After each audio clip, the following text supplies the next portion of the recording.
Are there situations where mothers take their children into the doctor to get a medical perspective and they end up getting their child taken away? Yes, these situations can happen. For example, my son has hemophilia, which means his blood does not clot correctly. There were many symptoms that led up to me taking my son into the doctor. Now, when he first started displaying bruising, my doctor said it's normal, boys will be boys. Then when he was about 8 months, the bruising was pretty severe. He had hematomas, he had bruising all over his body, and that's when I knew something was not right. As a mom, you just have a feeling when something isn't right. I remember telling my husband, there's something not right. I can feel it. He should not bruise like this. He was my second baby. So I also knew he shouldn't have bruised the way he was bruising. So I took him into the doctor again. And I was like, we need to get testing. This is not normal. The doctor, who I had been to before for 2 years with my daughter, so he had seen my daughter since she was an infant, looked at my son's bruising and asked, are you abusing him? And he said, I have to ask. And as someone who is training to go into a trauma-focused counseling career, I understood that this was going to be asked of me. The first thing I did, I knew my husband cannot come to the appointment. I did ask my father to come to the appointment with me because I knew this was a possibility to be asked. And I also wanted as a safeguard. I think when you are very emotional to begin with, right, your child is going to the doctor for medical reasons, you want to make sure that you are in sound mind, and that doesn't always happen. So I brought my father with me as a witness to exactly what I said and to also be a support, because at the time I didn't know what was going on with my son. So if I did get bad news, at least I had someone there as a support. As I explained to the doctor, I do not abuse my son. He is a baby. I would never abuse him. As someone who is going into the trauma, counseling, mental health field, I understand that this is a possibility that children get abused. But no, I am not abusing my son. I am here for answers. Luckily, the doctor took my word for it. We got my son tested. They didn't find out what it was, and we had to go see a specialist, and it turned out he had hemophilia.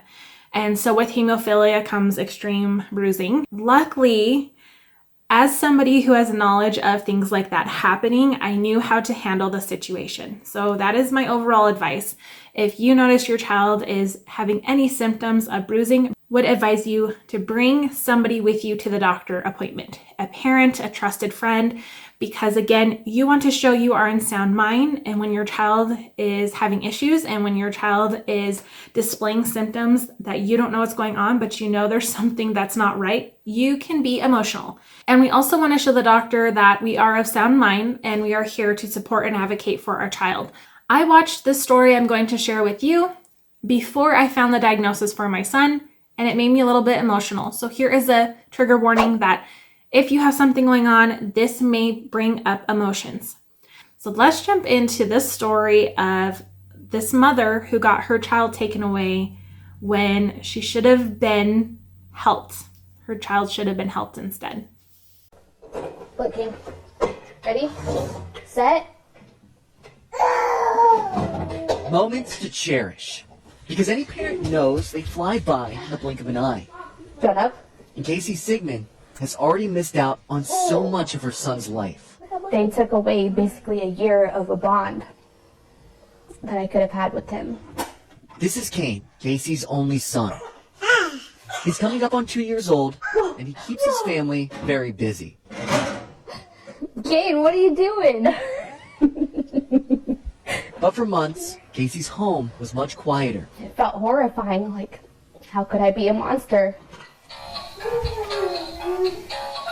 Born in May 2021, Kane was a fussy baby. So much so that Casey took him to the doctor several times. Pediatricians waved away her concerns until a bruise appeared on Kane's leg at 4 weeks old. Further examination at Seattle Children's Hospital revealed a fracture, then another, and another. They did a full body x-ray and found broken bones in his ribs, in his legs, and his arms. For Dr. Elena Feldman, the child abuse pediatrician on call, these were classic metaphyseal lesions, or CMLs, the result of a twisting or pulling force to the extremities. And per her training, CMLs are considered very specific for child abuse. It no longer went from what can we do for Cain, it's what happened to Cain, what did you do to Cain?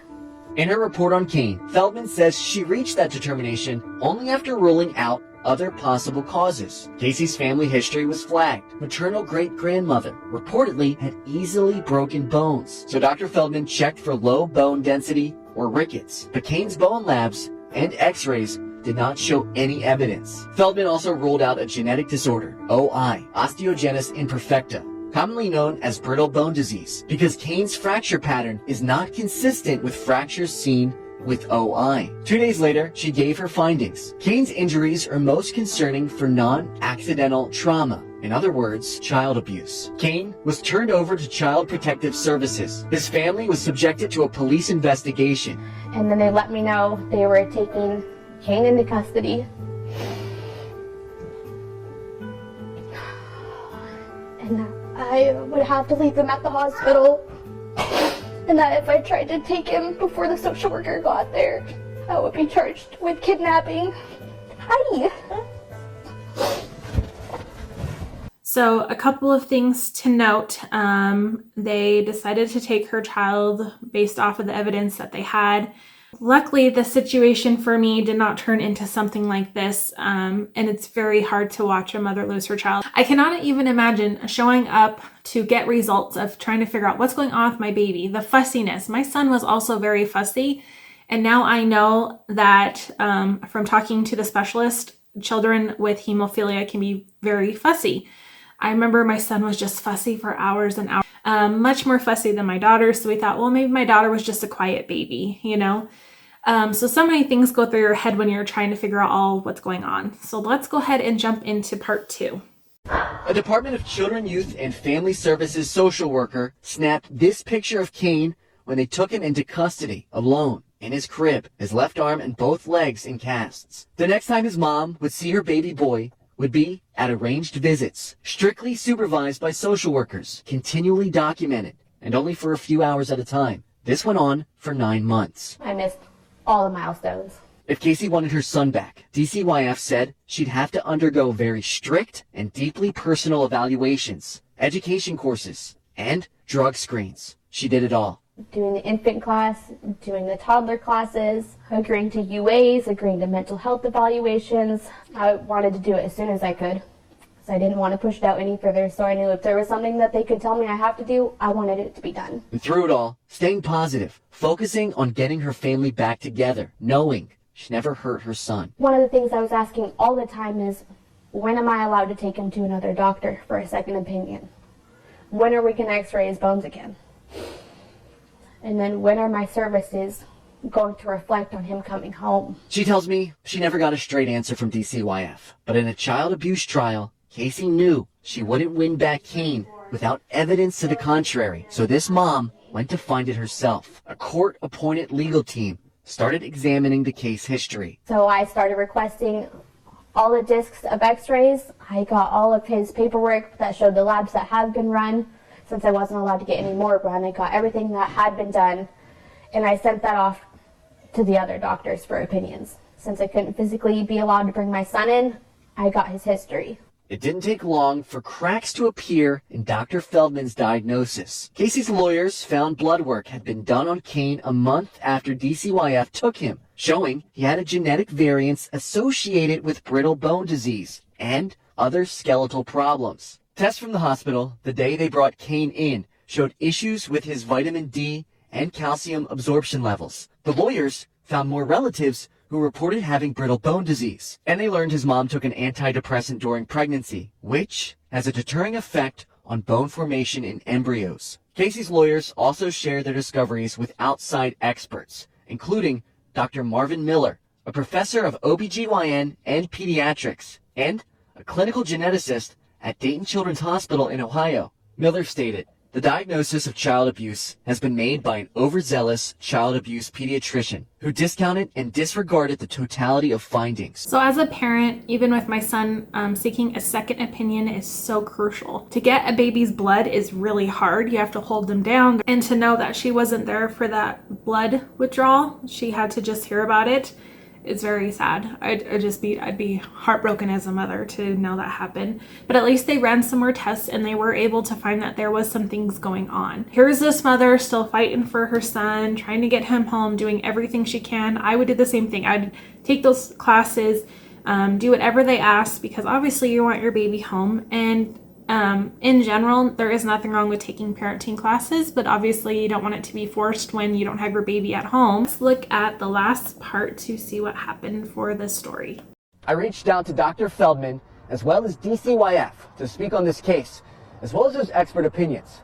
After several attempts, Dr. Feldman's office told me that she is unavailable, and DCYF, instead of giving me the chance to speak to them on camera, provided a statement that reads in part, "The ultimate decision to remove children from their home is made by law enforcement or the court. The department looks to reunify children with their families when it is safe to do so, and continues to provide information to the court to consider." Yet, when Casey, who is now 9 months pregnant, finally petitioned the court for Kane's return late in March of 2022, DCYF fought to keep him in foster care. A few weeks later, in a shocking move, social workers put Casey's newborn daughter Zoe in protective custody too, owing to Kane's still unexplained injuries. I was blown away. Like, how can this keep happening? How can a judge sign off on that? I reached out to my attorney and said I just gave birth and I was served with papers a couple hours later. This whirlwind series of events culminated in a hearing in Grays Harbor County Superior Court, where the judge, described by the family's attorney as visibly upset, sided with Casey, ordering an immediate return of both children over the DCYF's continued objections. Something new had convinced the judge to reunite the family, on top of Casey's fact-finding mission. All along, the core of the agency's argument in keeping Kane was he was safe. While Kane was in DCYF care, he never had any injuries. But it turns out he had. In an irrefutable twist of fate, the same kind of mystery injuries that took Kane away from Casey returned. A routine physical done on Kane found 4 unexplained rib fractures suffered while he was in DCYF care. Remember, this is when his family still had limited access to him, and their visits were supervised. They said that me and the foster mom and the daycare were all going to be investigated. And then when they couldn't piece together any story because nobody broke Kane's bones, then it just disappeared. Nobody talked about it again. The judge's final order was explicit. There were no findings of abuse or neglect, and DCYF was not timely in giving the parents the opportunity to get a second medical opinion. Wow! Kane is back home with his mom, making memories, but Casey knows she'll never be able to get that time back. She says the state stole. We have a bond now, but that baby time, all gone. It's getting you! She tells me another thing that's gone is her trust. And now I'm left scared to take my kids to the doctor. Scared at who's knocking on the door.